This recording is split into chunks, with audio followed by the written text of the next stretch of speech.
Financial management is all about carrying those that are saddled with the function of carrying out the activities of a business, particularly the finance side of it, the financial aspect of it. Using those tools that management needs to use, like planning, controlling,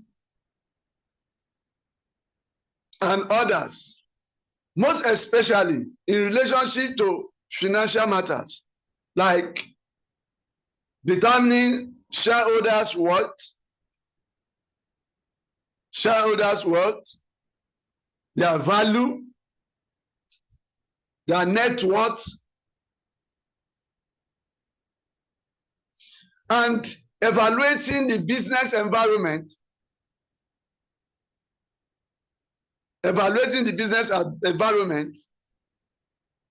analyzing the profitabilities and other performances of the organization.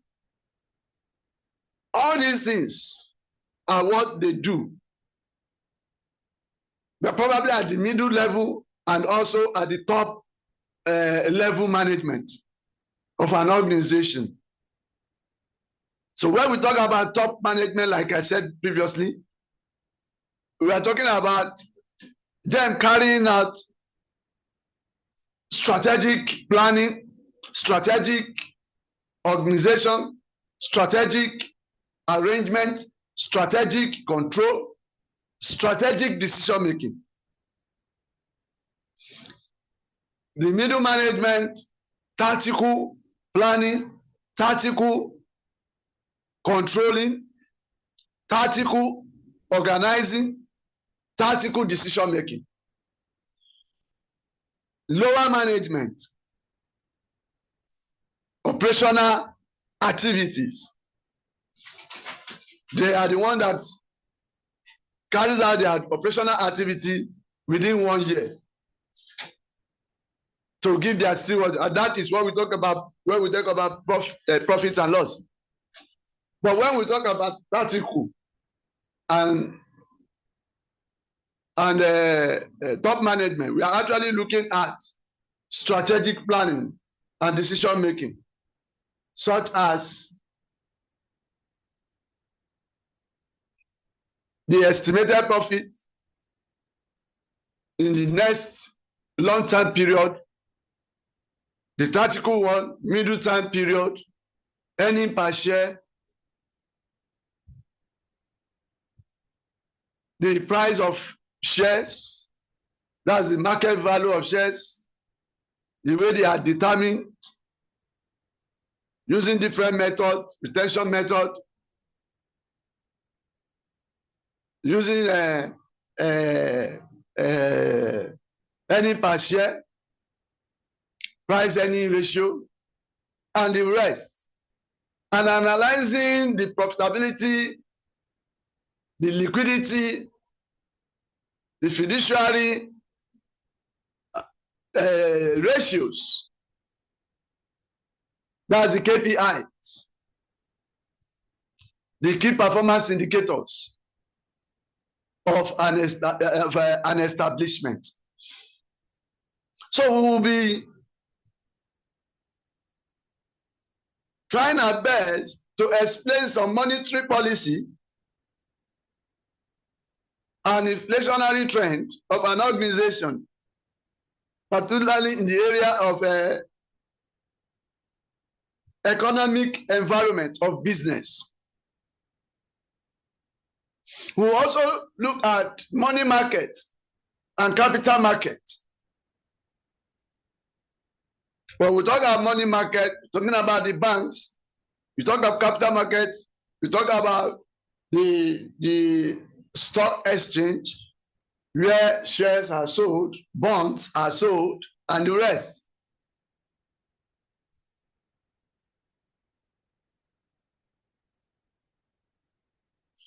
Then financial markets too. Then we'll look at the role of management. in making sure that we have an optimal working capital. An optimal working capital. Then we'll be looking at working capital management. How do we manage working capital? We look at cash operating cycle. We also look at over trading. We look at inventory control.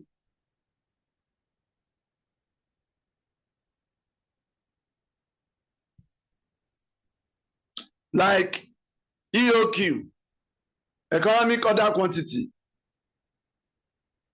reorder level, buffer stock, just in time, JIT, and other inventory management techniques. We also look at ABC method of inventory, ABC method of inventory control.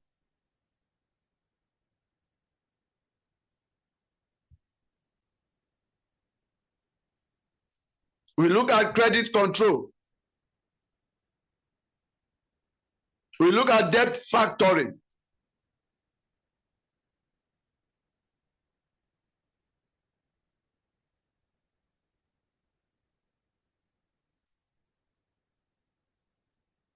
Then we look at time value of money, how it is affected, or how it affects our investment. And what we are talking about here is capital expenditure. That is investment appraiser. That is investment appraiser.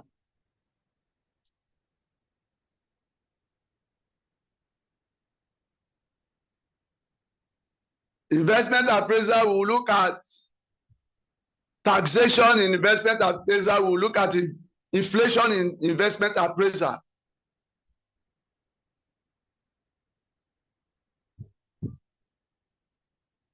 We also look at problem of risk and uncertainty in making decisions. So in this risk and uncertainty, we'll be looking at sensitivity analysis, expected value. We'll look at decision tree. We look at simulation. Then we look at risk adjusted discount rate. We look at discounted payback.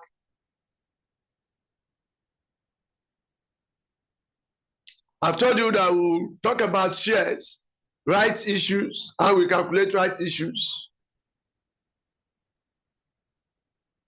Shares repurchase. Then we look at sources of long-term and short-term finances, OD, loans, bonds, and the rest, treasury bills.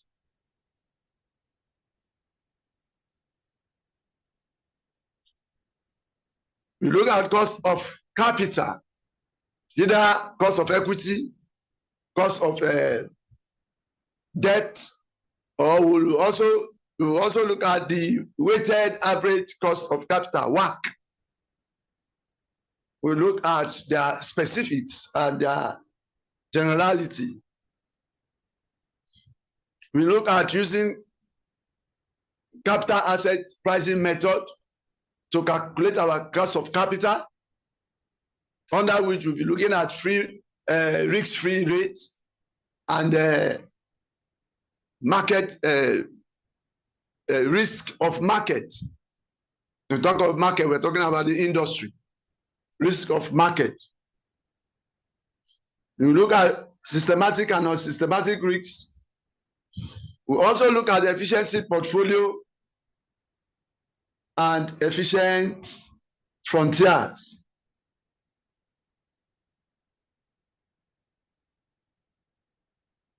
We look at M&M theory, how it affects calculation of WACC.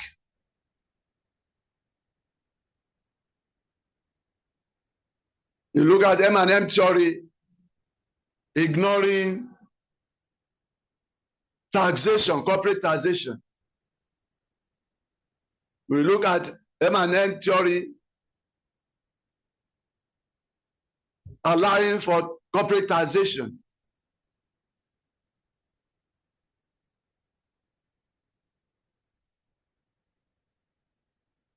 Then we look at what can change our cost of capital, weighted average cost of capital,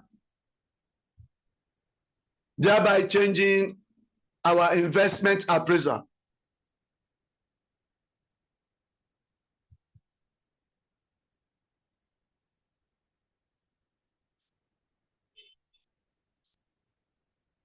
These are mostly major things that we'll be looking at. We also look at foreign exchange rate and all the rates. Then exchange rate relationship, forward contracts, forward rates. We look at hedging exposures to foreign exchange. We look at interest rate risks. There are more than these, but you get to see them when you get to professional, where you get to professional level.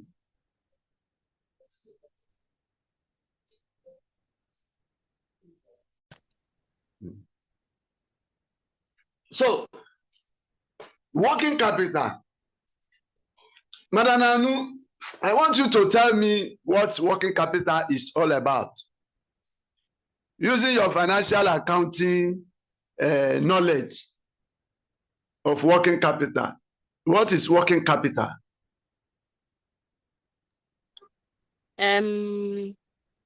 Working capital involves what is it called? Current assets and current liability. I know it involves it. Then how do you get your working capital with current asset and current liability? If we have current asset and we have current liability, we get working capital. I know now. Okay, you add it together, Abi. Yes, sir. You add current asset to current liability, and it becomes your working capital. No, you remove it to reduce it. You said you have to state it the way it's supposed to be. Current assets minus current liability will give us working capital. Yes, beautiful, brilliant student. Brilliant student. So that is just the little the definition of working capital. Now, what makes up your current assets is the inventory, which is also called stock. The what's it called? The receivable, which we used to call debtor. But if you call it debtor in financial management, you are not wrong. In management accounting, you are not wrong. In performance management, you are not wrong. Because the IAS 1 and IFRS 18 that, try to modify the name or reclassify the name from debtor to receivable, payable from creditor to payable, and from stock to inventory. It's a standard that was in order to unify the name all over the world. That is the reason why they did it in financial accounting, financial reporting, and corporate reporting, or SBR, as the case may be now. They call it SBR in a professional level. So if you add these three plus cash, you add them together and remove creditor, that's payable, and accrual. Even your current asset can also be prepayment. So you have accrual, under liability, current liability, if you minus it, you have your working capital. Now, just like the name sounds, working capital, that is the capital with which you work with. Pardon? Now, working capital requirements. What are the things we require? What are the things required? You know, whatever a business requires to carry out its business on a daily basis, or on a daily basis, or monthly basis, or quarterly, half yearly, or yearly. It will be determined by the nature of the business. Is that not true? It's determined by the nature of the business. What kind of business is it? Let's bear in mind that some businesses require huge working capital because of their expenditures, because of their expenses. So they require huge capital. Some businesses require huge capital because of what? Their expenditures.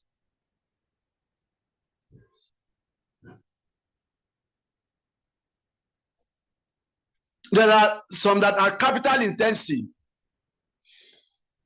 The example of capital intensive is the kind of business you do. Mostly you tie down your capital. Thus, the retail businesses, construction companies, they need huge capital. They need to invest substantially into working capital. Is that not so?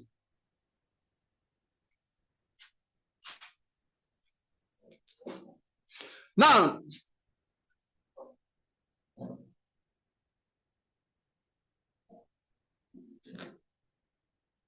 parastatals, government agencies, many of them don't need huge working capital to carry out their business, like parastatals like NEPA. Sorry,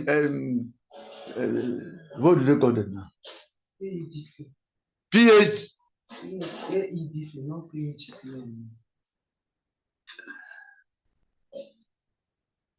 PHCN, or the various names they call them now.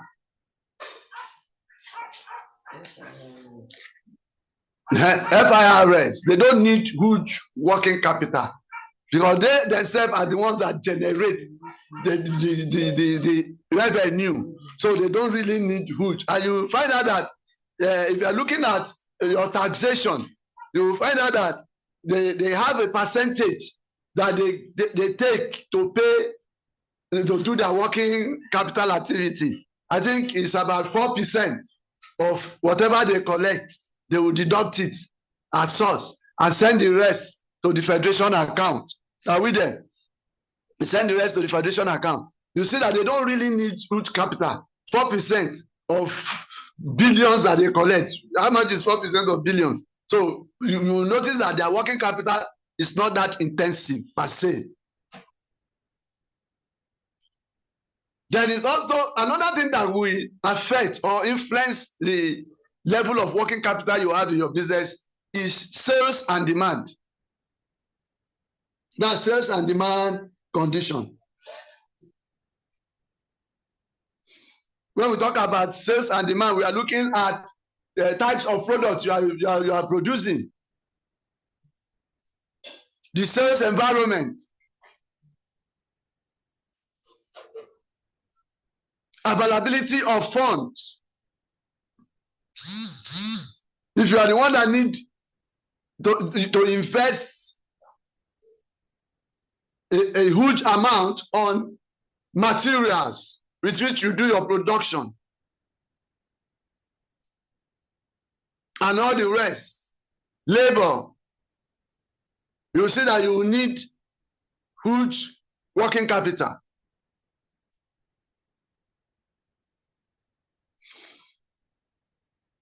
Then seasonal period, those products that are seasonal.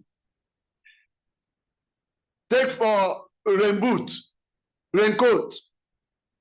During those rainy season, you see huge working capital will be invested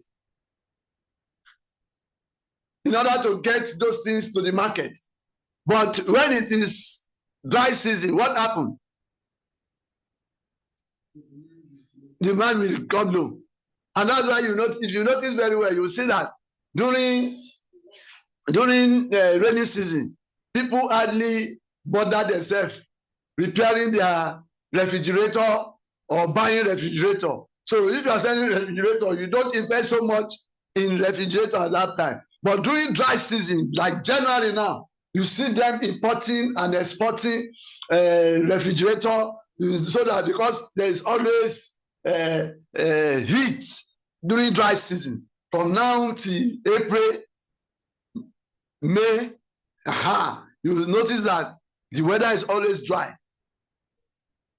So they invest working capital because there will be much demand during rainy season for raincoat, for rain boots, for anything that relates to. People will drink less of cold water. They prefer just mild water because everywhere is always cold. Everywhere is always cold. So they demand less of. But during dry season, you see people, they invest in their refrigerator, anything that will give them cold rooms and the rest.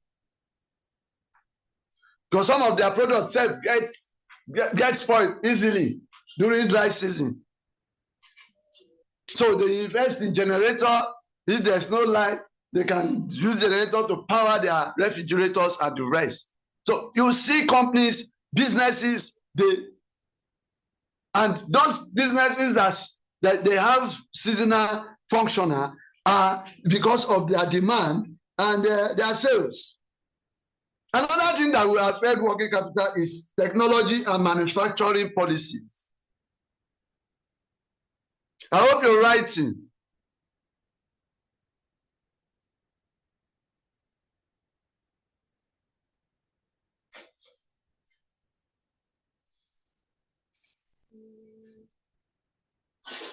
Now, the production process is what we always look at when we talk about technology and manufacturing policy. Especially the time lag,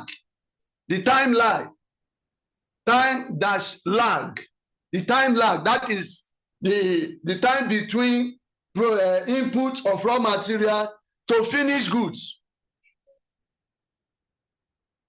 It affects the requirement.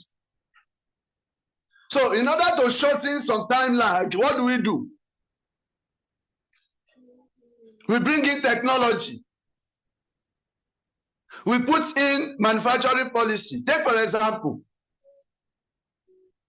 many students find it difficult to attend physical class. Because when you look for a good place, you look at the distance. When I was running physical class, some students will tell me, Oga, that your place is far. They told me you are good. But that your place is too far. It will cost me so amount to come to class. But now, technology has shortened that. I have students that are from Ibadan, from Ondo State, from Benin, even Asaba, Abuja. I have those students that are in this area. These students are in these areas, and they can attend classes with ease in the comfort of their home. It's all about, now I have good demand, unlike before, when they look at distance, they have to go to some good lecture venues. And sometimes they tell me it is not as good as my own. I say, no, they are better than me. It's a matter of mindset. PHRONESIS. It's a matter of mindset. Wherever you find yourself, tune your mindset to them. You will enjoy your class. You will enjoy your class. I tell you, chartered accountants are chartered accountants. They are good. And anybody that you see take time to teach you knows what he's doing. So they are good. They are even better than me, I can tell you.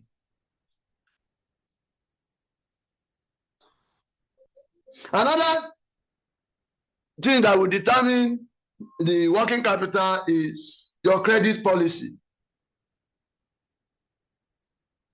Credit policy is affected by nature of business, the type of product, the size of the company, and its perceived market share.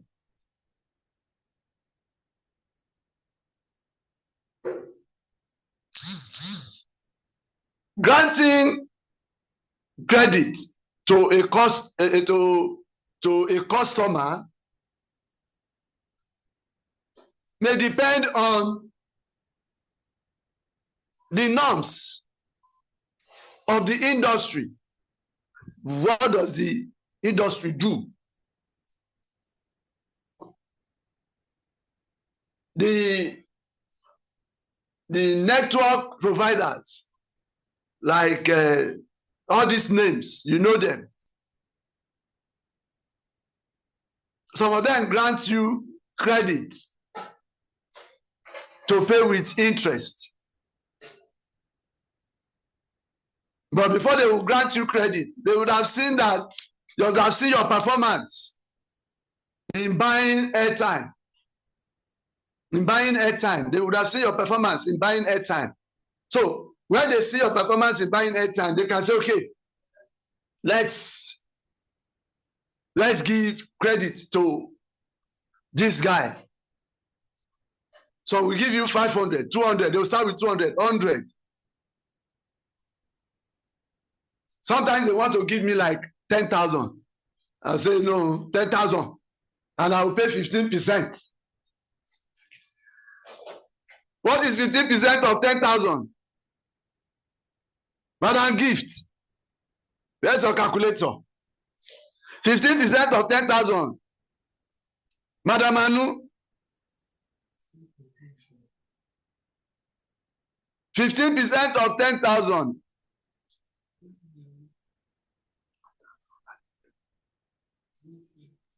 That's 1.5, sir. Aha, brilliant student. Brilliant student. You have started to be brilliant again. Thank you. God bless you. So I will pay 1,000. When I'm refunding, I will pay, that is 11,500 is what I will pay at the end of the day, which is not bad. At least they gave me credit, but it will not last more than 1 week. They will ask you to collect another one. So if you pay the 11,500, that is, they are making more money. You see? There are some that will not give you. I have some of them, they don't like giving me at all.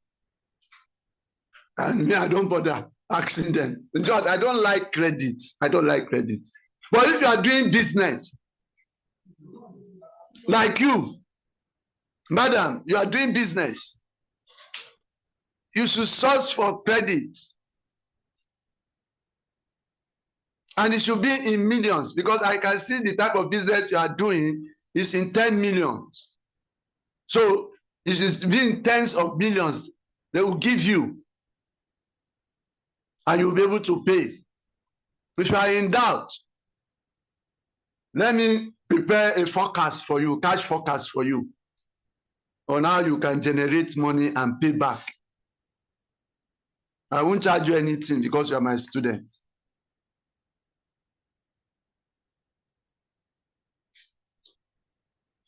Then also, Suppliers, they grant you credit too, your suppliers. It makes your working capital to be available to you for other activity. So if you can get credit from supplier, you will have available funds, available working capital for other activities.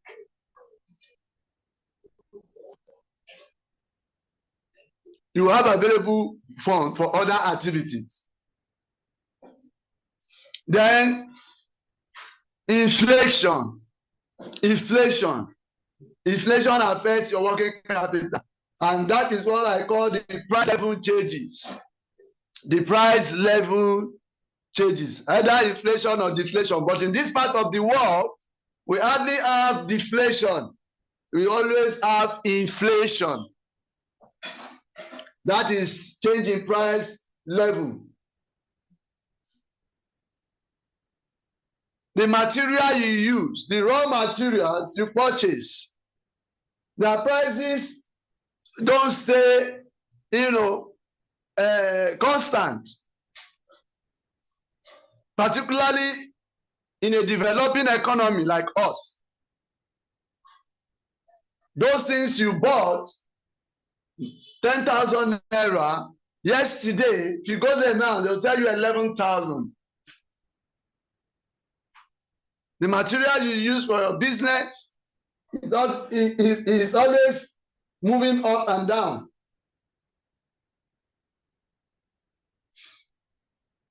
And this affects your finished goods. You need more working capital to do what? To make sure that you produce your goods. And sometimes you might not be able to pass that price level to your finished goods, to your sales. So you bear some losses at the end of the day. And your profit will become lower than it was before.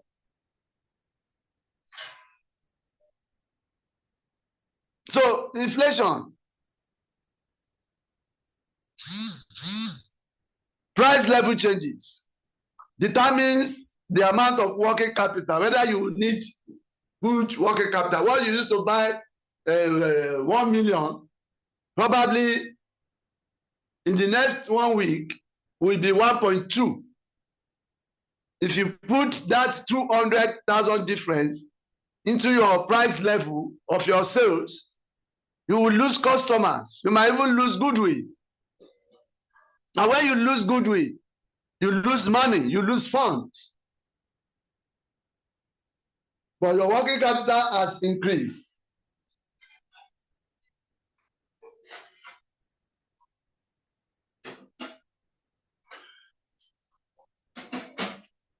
So we need to understand that keeping the right working capital, managing your working capital and having an optimal level of your working capital is very, very important. Why? Because if you don't do that, you can overtrade, which we call overtrading, or overcapitalization. Overtrading or overcapitalization. That's the subtopic we want to look at.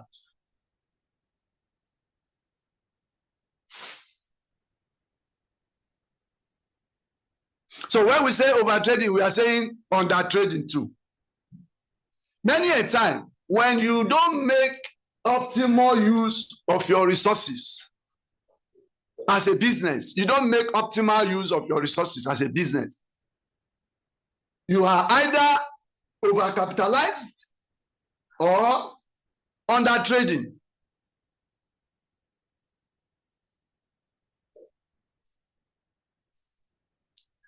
What is overtrading?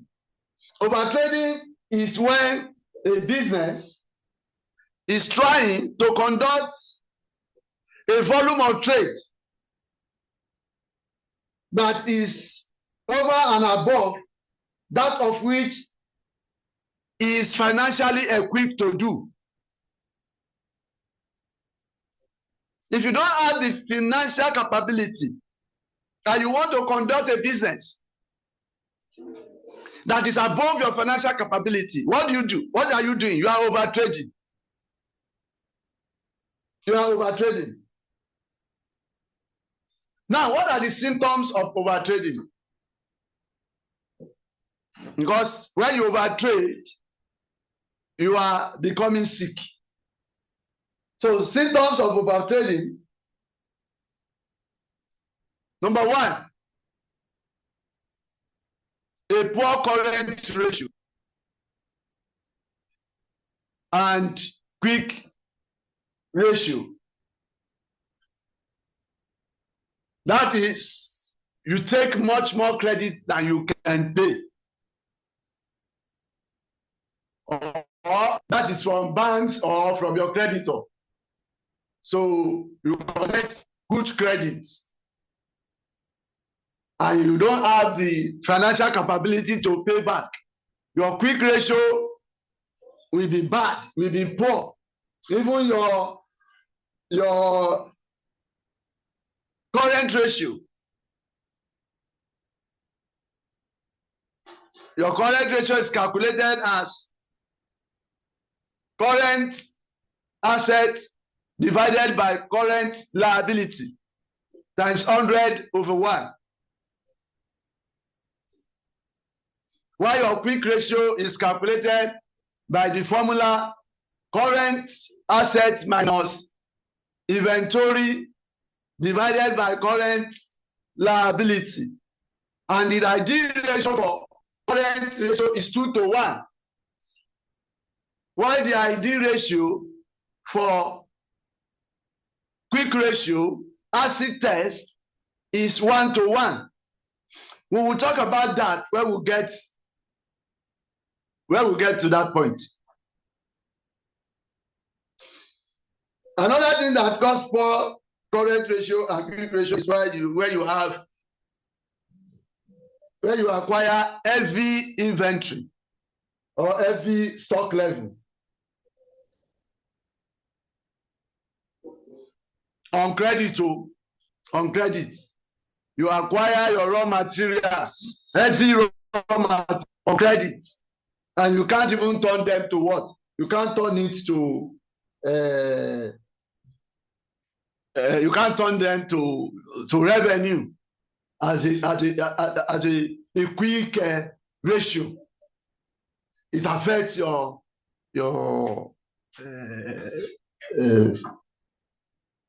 current ratio and quick ratio.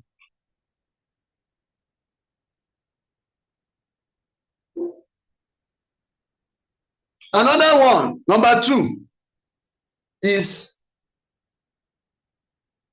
high level of stock in relationship to net current asset ratio. High level of stock in relationship to net current asset ratio.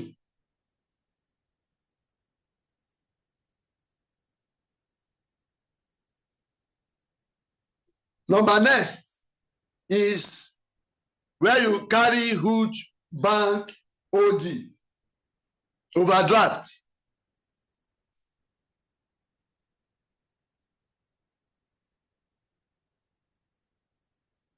Number next, when your net non-current assets,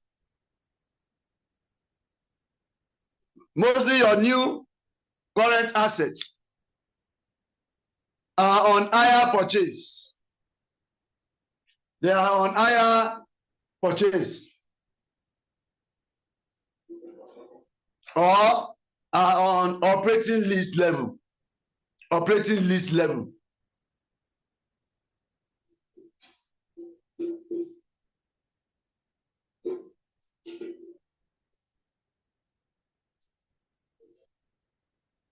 Another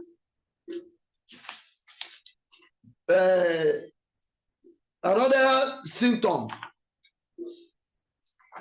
is when you give a lot of cash discount to your debtors so that you can obtain more fund at a quick ratio. When you give cash discount, good cash discount, so that you can reduce your average collection period.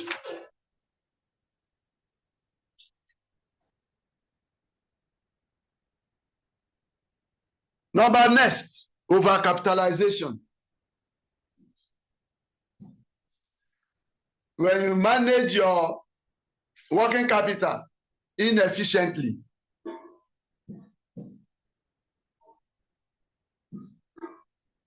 by having huge stock, debtors,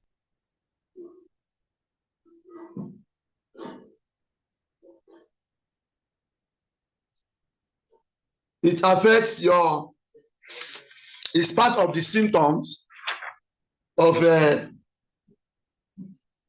overtrading and overcapitalization. You have excess stock, you have excess debtors, cash, and very few creditors. There will be an overinvestment in current assets. Overinvestment in current assets. Working capital will become excessive. Then the company will become overcapitalized. This will lower the return on capital employed. Rules. Return on capital employed. Overcapitalization will lower the return on capital employed.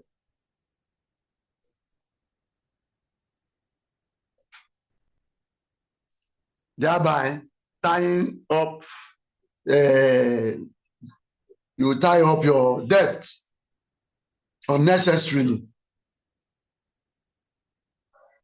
You tie up your debt and tied up money that you are supposed to use to invest in other areas to generate money.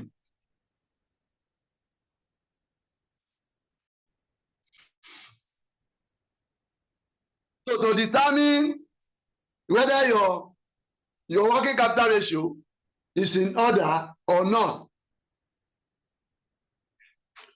or is reasonable to avoid overtrading and overcapitalization, you can use these three ratios to determine them. One is sales over working capital.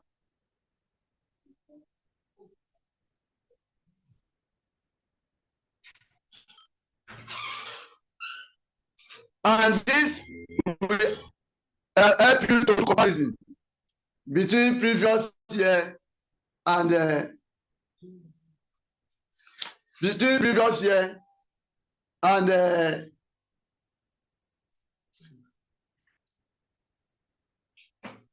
between previous year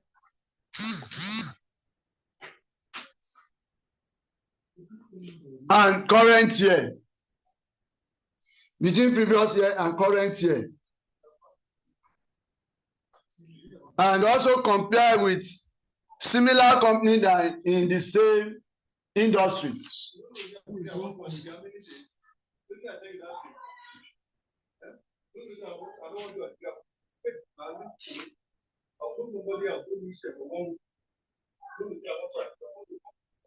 This will help you, to know whether your working capital is normal or is too high. The number two, liquidity ratio.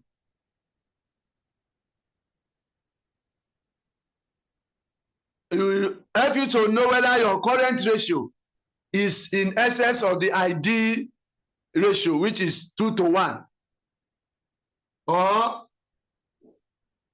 quick ratio is in excess of 1:1, which is also the ideal for quick ratio. It will help you to know that. It will indicate whether you are over-investing in working capital or not.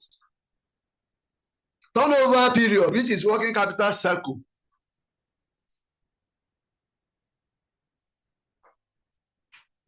is looking at the turnover period of all the current assets item or elements. That is your stocks, debtor, or credit from supplier. It will help you know whether the level of what's it called, stocks or debtor is unnecessarily high, or the volume of creditors is unnecessarily too low.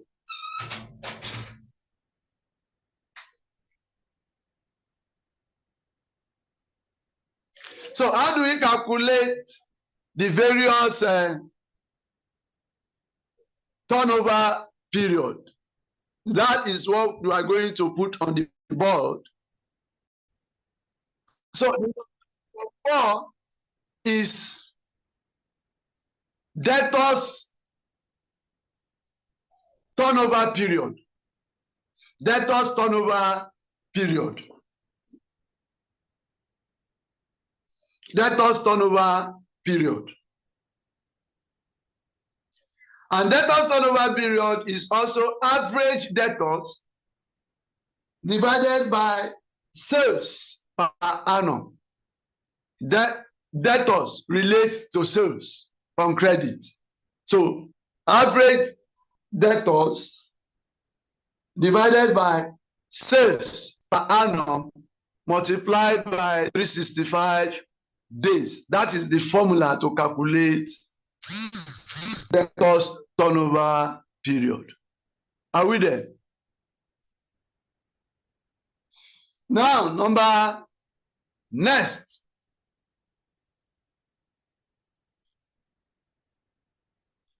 Creditor or payable turnover period. If it is financial reporting, we will say payable turnover period. But since you are doing financial management or performance management or management accounting, we will call it creditors turnover period. And that will be average trade creditor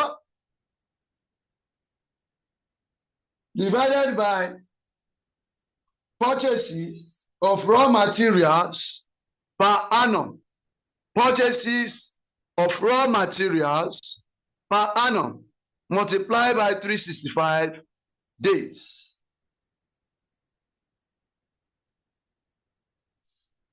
Remember, when we say average, we are talking about the opening and the closing. Divide by 2.